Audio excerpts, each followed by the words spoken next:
403 विधानसभा सीटों को संगठन को मजबूत करने और आगामी विधानसभा चुनावों की तैयारी को लेकर बड़ा अभियान शुरू करने का ऐलान किया है। पार्टी प्रमुख अखिलेश यादव ने इसको लेकर अपने कार्यकर्ताओं और नेताओं को से स्पष्ट संदेश दिया है कि अब समय पूरी तरह से जनता के बीच जाकर पार्टी की नीतियों को पहुंचाने और भाजपा के विकास के झूठ को उजागर करने का है।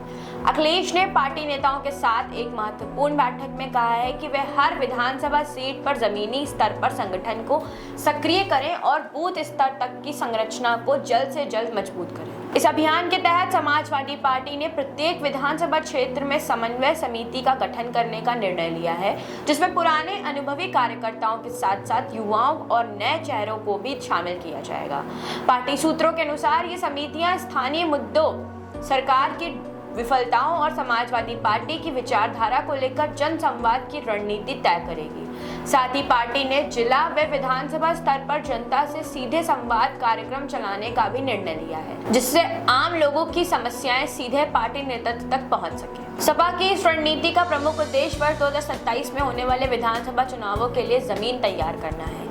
पार्टी अब सिर्फ प्रतिक्रियात्मक राजनीति नहीं करेगी, बल्कि गांव-गांव, मोहल्ले और गलियों तक जाकर भाजपा सरकार की नीतियों की असलियत जनता को बताएगी। अखिलेश यादव ने कहा कि भाजपा ने 2022 के चुनाव में जनता को गुमराह किया और अब लोग खुद को ठगा हुआ महसूस कर रहे हैं।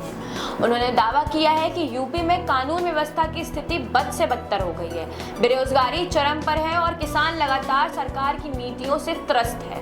बैठक में यह भी तय किया गया है कि समाजवादी पार्टी हर विधानसभा में जन संवाद यात्रा निकालेगी, जिसमें पार्टी के वरिष्ठ नेता भाग लेंगे और क्षेत्रीय मुद्दों को समझते हुए लोगों से संवाद करेंगे।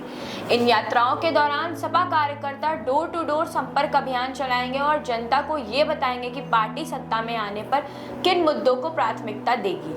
इसके साथ ही पार्टी ने मिशन 2027 नाम से एक विशेष अभियान भी शुरू करने का निर्णय लिया है, जिसके तहत समाजवादी पार्टी हर विधानसभा सीट पर अपने स्थायी कार्यालय स्थापित करेगी।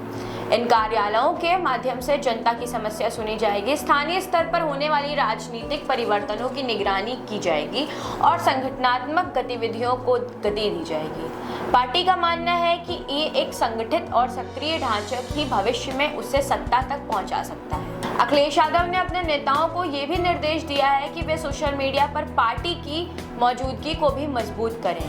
उन्होंने कहा है कि भाजपा झूठ और भ्रम फैलाने के लिए सोशल मीडिया का उपयोग करती है। समाजवादी पार्टी सच्चाई के साथ डिजिटल मोर्चे पर भी पूरी ताकत के साथ उतरेगी।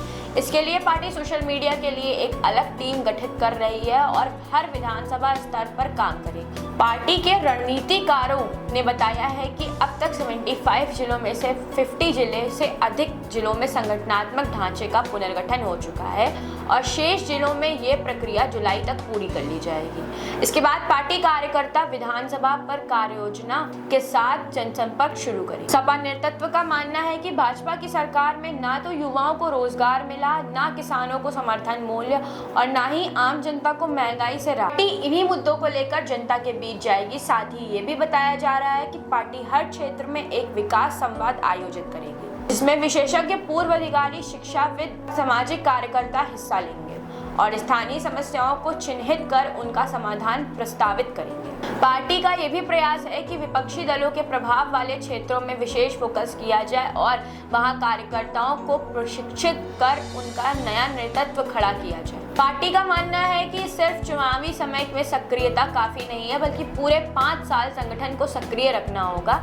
इसके लिए जिला स्तर पर मासिक बैठकें अनिवार्य की जाएंगी और हर बैठक की रिपोर्ट लखनऊ मुख्यालय को भेजी जाएगी। अखिलेश यादव ने इस अवसर पर यह भी स्पष्ट किया है कि समाजवादी पार्टी अब सिर्फ विरोध की राजनीति नहीं करेगी, बल्कि जन समस्याओं के समाधान के साथ साथ भविष्य की सकारात्मक नीतियों को भी सामने लाएगी। उन्होंने कहा कि भाजपा के शासनकाल में प्रदेश की जनता ने जो कष्ट झेला है, अब समय है कि समाजवादी पार्टी फिर से विकास, भाईचारा और समानता की राजनीति को मजबूत करे। पार्टी द्वारा प्रस्तावित ये पूरा अभियान जनता के बीच सपा की सक्रियता बढ़ाने और 2027 के चुनाव में भाजपा को सीधी चुनौती देने की रणनीति के रूप में देखा जा रहा है। भाजपा जहां फिलहाल केंद्र और राज्य में सत्ता में है, वहीं सपा अपनी संगठित शक्ति के सहारे सत्ता में वापसी का रास्ता तैयार करने में जुट गई है। सपा की इस नई रणनीति के बारे में आपका क्या विचार है, ये हमें कमेंट बॉक्स में जरूर बताएं और ऐसी और खबरों के लिए देखते रहें द पेश 19।